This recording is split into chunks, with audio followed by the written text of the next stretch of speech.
Hi guys, welcome to another video. Today I'm going to be doing some more mushroom photography, and I'm going to be using that cube light again because when I used it last time I really liked the results. It's quite fun shooting with that. But this time I've changed up a little bit. I've brought out a gorilla pod just because when I was trying to set up the light last time it was quite hard to get in certain positions. I couldn't get the height right and stuff. I had to lean up against logs, so that might solve that problem. And I've also brought out a little diffuser just because some shots looked a little bit harsh, so I think that will solve that problem. So the good thing about this location is that I've got signal, so I can check on Google and iNaturalist to see what my subjects are, because I'm not very familiar with fungus or any mushroomy stuff. But I just use Google Lens here and it says it's a common earth ball, or the scientific name is a Scleroderma verrucosum. Sounds like some Harry Potter spell. I think I'll just call it a common earth ball, that seems a bit easier to say. So I've settled on this composition, showing the smaller one in the front and then the bigger one in the back. I was originally shooting it from the other side, but you only see the one fungus thing. So yeah, this angle looks a lot better. And then to add some interest to my subject, I'm going to be using this LED light here, this cube light.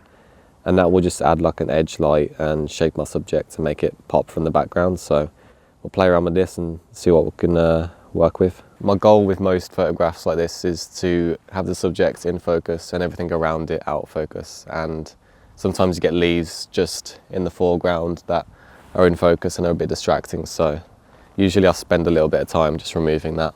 To see the effects of the light, you have to underexpose your image. So I've underexposed it by 1.5 stops at the moment. And I think that's a good starting point to see the effects of the light. I might even underexpose it a lot more. I might go to 2, possibly 3 stops.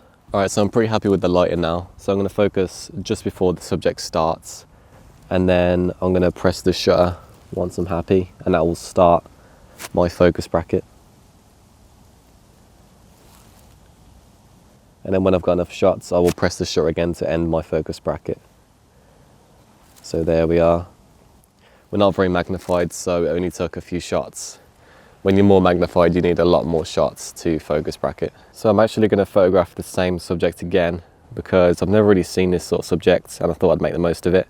But this time I'm going to get a portrait abstract shot and I'm going to underexpose it like I did last time and then light it with my light. So this is what it looks like when you introduce the light. So if I just change the position, it'll change the effect it has on the subject. As you see, if you point it directly on it, it looks very bland and flat. So you want to kind of come at an angle and low down from the side or something to give more shape to your subject. So let's see what we can create here. I think I'm gonna keep my hand there rather than set up a tripod, and then I'm just going to press the shutter and get this shot. I'm going to be bracketing again and I'm going to be shooting with pretty much the same settings, so f5 and ISO 200, but this time I'm going to be using 1/100 shutter speed. Alright, so I'm focusing just before my subject starts just to ensure I get all the frames I need for when I'm stacking later on using the Zareen stacker. And then I'm going to press the shutter to start the bracket. Once I feel like I've got enough shots, which is about now, I'll hit the shutter again. And there we are. So for my next subject, I found this really tiny white slime mold. You can see it on the back of the camera there, that's all the way at 2 times magnification. And it's almost, well, it's not really filling the frame, but you can see it pretty clearly there. For scale, that's what it looks like. There's my finger, just to the tip of my finger, that little white dot. I've brought this log over here just so it's a bit easier to photograph so I can get the height. And I'm going to be placing my light about there just to sort of shape the subject a bit, make it pop from the background. I think this shot would look really good with the Rainox, but I didn't bring it. If I brought it, that would have allowed me to get even closer to my subject and fill the frame. However, I quite like this composition where it's quite small in the frame, because my subject is very small and that sort of shows off the features of my subject. However, there isn't really anything else in the frame to give it scale, so yeah, you don't really know how big it is unless you watch this video and you've seen me photograph it. So I'm going to underexpose my subject by about 2, I'll go 3 stops actually, because my subject is white, which means it'll look quite bright anyway. My light kept sliding, so I just put a leaf on the log and it didn't work. I really don't want to have to set up the tripod for this because I don't really need to. This is a perfect height. I just don't want it to slide off there. If I just put a few more leaves on there, that should do the job, I reckon. There we go, that's worked. Right, so I've got everything set up now, and I'm going to be using f5, ISO 200, and my shutter speed comes out to 1/25. So yeah, let's press the shutter to start the bracket. Then we'll press it again once we've got enough frames. And my goal is to focus bracket the whole of that white slime mold. And because we're quite magnified, I have to shoot a lot more shots here. So that is looking like we've got enough frames. So we'll press the shutter again. And there we are, there's our shot. I think the lighting looked quite nice on that. There's another subject on this log, branch, twig, whatever you call it, that I want to photograph. It's this black stuff going all the way along this bit here. It's, yeah, I'm not really sure what it is. I'll use my phone on Google Lens and see if I can find out what this is. Diatrype bullata. Diatrype. I think it's Diatrype bullata, according to Google. So for this subject, I think it will look quite interesting, really close up at 2x magnification, and doing like a sort of abstract shot where I get all of my subjects in focus. So I don't know if you can see on the back of the camera there, but I have set up the frame so it's just filled with the subject. I'm literally just showing off the texture of it because I think that'll look quite nice. So I'm going to be shooting this one at f5, ISO 200. And the reason I use those settings a lot is because ISO 200 is the base ISO, which means you'll get the cleanest image. And f5 is just a good aperture that works very well for most of my macro work. So I'm just going to hold my light about there. And I don't want to rest it on the log because if I do that, it will move the log. And I'm using a very slow shutter speed. My shutter speed is 1/8. And if I move my subject at all, that will cause motion blur. So I'm just going to hold my light there and then press my shutter to start the bracket. This will probably be quite a few shots. If you're wondering how I stack my images, I do this on my computer when I get home using Zareen Stacker. And I've got a video on my channel showing you how I stack. So go check that out if you're interested. All right, I think that's enough shots. So we'll press the shutter.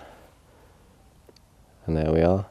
All right, now I'm finished with this log. I'm going to place it back where I found it because I think there was some bugs underneath it trying to get some sleep. So while I was getting that last shot, I noticed this tiny little mushroom growing out of a stick right by my feet. And I've propped it up on this log here just to make it a bit easier to photograph so I don't have to get really low down to the ground. And it also means there's less distractions around my subjects and I'll be able to get a cleaner shot. So let's see how this image turns out. All right, so my tripod can't get low enough. So what I'm going to do is invert the middle bit by taking out the pole, unscrewing it, and then pulling it out, putting it in upside down. Screw this bottom bit on the top. That's so the pole doesn't fall out. And there we are, our tripod's upside down and that allows us to get lower to the ground. I was going to shoot this landscape, but I think it just has too much negative space on the left and right. So I'm going to switch to portrait for this shot. And to easily switch to portrait, all I've got to do is take the camera off the tripod and then put it on there. As you can see, I can do that because I've got this L bracket on my camera. And it's actually made for the EM1 Mark II, and this is the OM1, but it still fits perfectly. So if you want to get this, I'll link in the description. So what I've done here is position my light so it's pointing upwards, and the reason for that is because when I point it directly at my subject, it creates a shadow on the front of it because I'm trying to backlight it, and it looks quite harsh. There's not a gradient between the shadow and the light. So by pointing it upwards, it falls softly onto my subject, and it creates a gradient from light to dark, which looks a lot more natural and a lot more aesthetically pleasing. Composition wise, I'll position the little twig so I can get the small little mushroom and the big one in frame. So I'm pretty happy with that composition. So I'm going to focus just before my subject starts, and then I'm going to hit the shutter to start my bracket. This one is quite magnified, so it might take quite a few frames. All right, that looks like enough, so hit the shutter to end the bracket. And there we are. There's a lot of Candlesnuff fungus on this log as well, so I think I might get a photo of that. So for this shot, I'm going to be photographing this Candlesnuff fungus in particular, right in front of my light there. It's like a sort of spiky, triangle-y looking one. It's quite interesting. It's a bit different from the normal looking Candlesnuff fungus where it's just straight. And I've got my light there to give it a sort of side light, edge light, to give separation from the background and to reveal some of the texture in the subject. And when I turn my light on, you can see the effect it has on the subject. What I'm looking for is an outline on the edge of the subject and then a bit of light to spill over onto the front of the subject. I'm going to go to 1/100, that looks pretty good, and f4 I'm going to be using it for this shot just because the background is quite close to my subject and I want to make the background as blurry as possible, so f4 is pretty good for that. And ISO 200 I'm going to be using because that is base ISO. So I'm going to focus before my subject starts and then press the shutter to start my bracket. Alright, that's about it. So hit the shutter again. And there we are. For my next subject, I found this tiny little green thing nestled in this brown leaf. I'm not really sure what it is. I'm guessing it's some sort of larvae, some sort of bug. But I've placed it on this log so I can get a nice top-down shot. And then I've got my light down there. It's not going to add too much to the scene because I quite like the natural light as it is. But I just want a little bit of light hitting my subject to make it pop a little bit more. So I'm just going to place it down there pointing upwards, and that will softly sort of hit my subject and illuminate it a tiny bit. So I'm going to be using pretty much the same settings as my other shots, f5, ISO 200, and my shutter speed should be 1/15. I'm going to focus before anything's in focus, just in case I want to bracket the whole frame. So we're going to hit the shutter, and then we'll hit it again once we've focus bracketed from the very start of the frame to the end of the frame. Alright, that's enough images, so hit the shutter there, and there we are. I've been struggling to find mushrooms today, and all I can find is like broken ones, but these ones are good enough I think, and it's quite an interesting composition actually. I've got one pointing upwards and then one sort of falling down, so I think I'm going to focus bracket and get the one in the foreground in focus and that one coming out the side in focus as well. And I think I'm just going to use natural light because it looks good as is, and I don't think the LED will kind of add anything to this shot. So let's go get the shot. Alright, so I'm going to be shooting this on portrait because that fills the frame quite nicely, and it should be quite a simple shot really. I think all I've got to do is just get the focus just before the subject, and then I'm going to be shooting this one f4 just so I can get a blurrier background, and then yeah, hit the shutter, get the shot. And I think that's enough shots, so I'm going to hit the shutter again. And yeah, hopefully that was quite an interesting image. So I finally found a mushroom, and this one's really small and in an awkward spot. It took a bit of time setting up the tripod. It's quite hard to get my camera in there because it's just loads of these twigs around, as you can see, and they're rooted in the ground pretty strong. And yeah, this log, it's hard to get your camera close up against the log because obviously the camera's pretty big, and the mushroom's nestled right up against the log. The light, it's illuminating the background quite a bit, so I'm going to have to try and block some of the light from hitting the background with my hand or some sort of object. We'll figure it out, but let's get it shot. So to try and block some of the light getting on the background, I'm going to use my phone. And the reason I want to remove the light from the background is because my subject's going to be lit, and then I want my background to be dark, which creates contrast and shape and separation. So I'm just going to place it there and move it around, see what looks good. I'm going to get my focus ready and then get my lighting good, and then I'll press the shutter. I think that is enough shots, so press the shutter again, and there we are. I don't know about you, but I've never seen a mushroom grow on top of a mushroom. It's pretty crazy, so I just had to get a photo of this. And also there's loads of these mosquitoes and other flies that just keep landing on the mushrooms. I'm guessing they're feeding off it or something, but yeah, I might get attacked by mosquitoes here. So I think what I'm going to do for this shot is use the light.